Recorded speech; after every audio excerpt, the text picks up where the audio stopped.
So eto na nga mga sangkay, si Vice President Sara Duterte ay mukhang iimbestigahan na daw po ng NBI.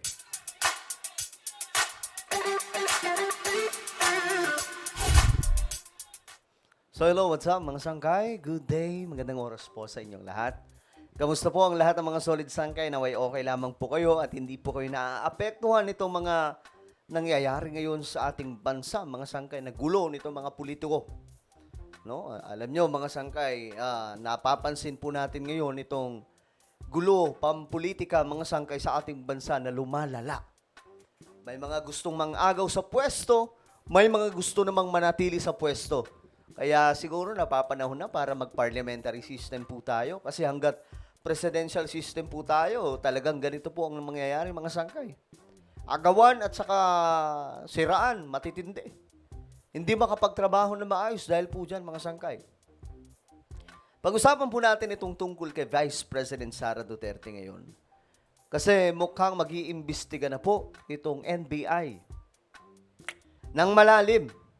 Tungkol po dito sa kanyang pahayag kasi may sinabi po siya doon na no joke daw po mga sangkay yung banta niya na mayroon daw po siyang hinire. Okay? Mayroon daw po siyang kinausap na isa pong tao na pwedeng magpatumba kay PBBM. Anyway guys, bago tayo magsimula, pakisubscribe po muna yung ating YouTube channel. Tayo po ay 1.35 million subscribers na dito sa YouTube. Ilang tulog na lang, 1.4 million subscribers na po tayo. Kaya naman kung hindi ka po nakakapag-subscribe, click the subscribe down below, click the bell, and click all. Sa mga nanonood po sa Facebook, i-follow nyo po yung ating Facebook page. Huwag nyo pong kailimutan. Sa lahat ng mga solid sangkay na nanonood ngayon, mag-comment po kayo sa ibaba ng hashtag solid sangkay kasama po ang inyong mga lokasyon. Para makilala din po kayo ng iba pang mga solid sangkay. Ngayon ito kasi ang balita. NBI sinisiyasat ang mga naging banta ni VP Sara at pinag-aaralan kung maaari siyang makasuhan. Ito na. Alam niyo mga sangkay, naaalala ko, during the time of former President Duterte, eto, pakita ko lang sa inyo. Panahon po ni Tatay Digong, eto po. Mayroon pong nagbanta kay Tatay Digong noon, mga sangkay. Pakita ko lang sa inyo.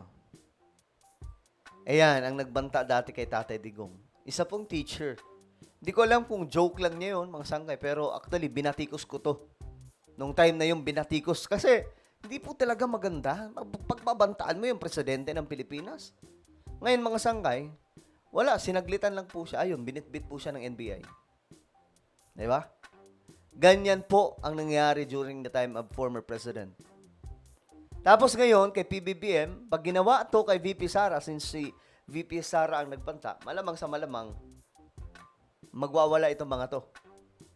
Diba? Pero ginawa po ni Tatay Digong dati, mga sangkay. Ayan po, kitang-kita nyo naman.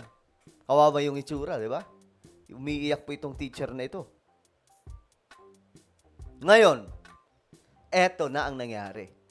Dahil sa banta ni VP Sara, mukhang pinag-aaralan na kung pwedeng makasuhan ang Vice Presidente. Pati National Bureau of Investigation o NBI tinututukan ang mga ginawang banta ni Vice President Sara Duterte laban sa Pangulo, First Lady at House Speaker. Ayan na. Yan ang sinasabi po natin. Actually, laban bawi ito si VP Sara eh. Nung ngayon na nahimasmasan na po siya, binabawi na po niya yung kanyang opinion, ang kanyang mga pasabog. Mamaya, sa next vlog, pag-uusapan po natin yon. Pwede kaya siyang makasuhan dahil dito?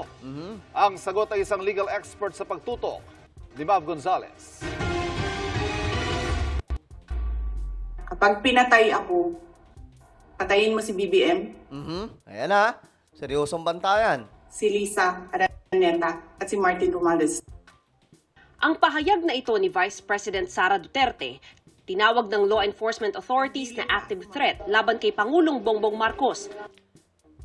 Active threat.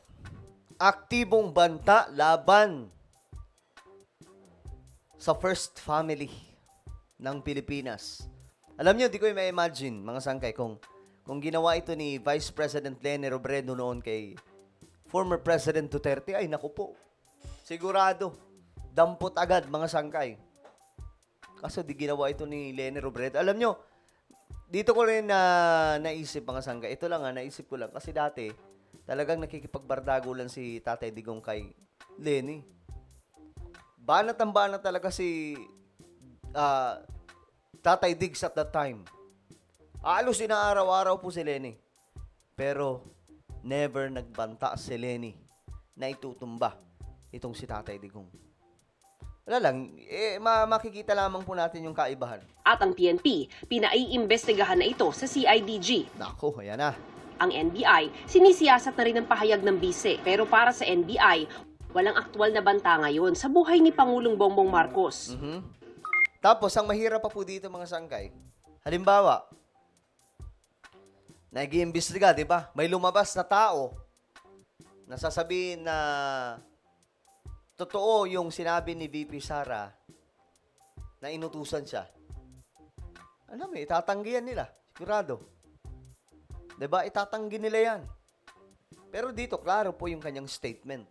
Unang ginawa ng NBI ay i-check kung hindi yun deepfake, kung hindi yun AI generated. So we found out that this same is authentic. Naku! Hindi naman talaga AI yun. Live po yun ni VP Sara sa Facebook page niya. Paano naging AI yun? Or deepfake?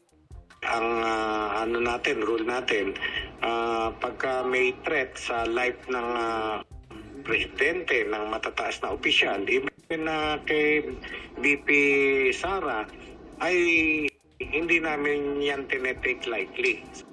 Iimbitahan ba ng NBI ang bise para sa interrogation? Hindi po natin isinasa isang tabi. Pinag-aaralan din daw ng NBI kung maaari bang makasuhan ang bise. Ayan na ha. Pinag-aaralan na mga sangkay. Maaaresto ba ang Vice Presidente? Tapos ang mahirap pa po dito, kung sino pa yung nagbanta, sa pa po mga sangkay ang magmumukhang paawa dito kapag nangyari na dinampot na po ito, mga sangkay, o makasuhan, di ba? Dagdag ng National Security Council, usapin ng pambansang seguridad ang anumang banta sa Pangulo. National threat po yan. Nakikipag-ugnayan na sila sa law enforcement at intelligence agencies para imbestigahan ng banta at kung sinong posibleng gumawa nito at motibo nila. Ayan na. Nanghingan- Wala na mga sangkay. Ito lang naman, wala namang iba. Si VP Sara lang eh. Siya lang naman ang nagsalita eh. Diba? So, walang ibang pwedeng kumbaga, walang ibang pwedeng tumbukin dyan kundi si VP Sara. Siya lang naman po talaga ang nagsabi na kapag may nangyari sa akin, itumba mo si Lisa, si Romualdez, si PBBM. Diba? Yan ang bise ng reaksyon sa pahayag ng NSC. Medyo pagod ako ngayon. But in the proper time, I can answer everything. Nako. Mukhang nagsisisi na dito si VP Sara. Ayon sa constitutional law expert na si Attorney Domingo Cayosa, maaaring kasuhan ang bise batay sa mga pahayag niya. Correct. Ito din po ang sinasabi ng iba pang mga kaibigan nating lawyer. No? Mga abogado sinasabi nila. Kasi, alam niyo, hindi po pwedeng ganito yung mga leader natin. Na tila baga mga sangkay, parang very common sa kanila yung pagpapatumba ng isang tao. Hindi po pwedeng ganun. Huwag po tayong masanay sa ganun mga sangkay. Wala po tayo sa dictatorship na bansa. Only the president is immune from suit. All others can be All others can be charged. Dahil abogado ang ating vice president, she can also be charged for unethical conduct.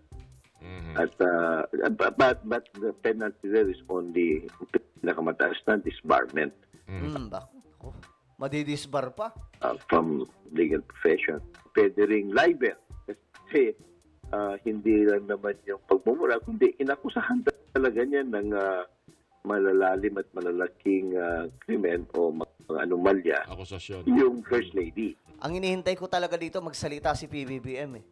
Siguro tama na yung pagiging mabait. it's time na magsalita naman ng presidente. Bumanat na rin. Para kay Senate President Cheese Escudero, nakakabahala at hindi angkop sa kanyang posisyon ang mga pahayag ng bise.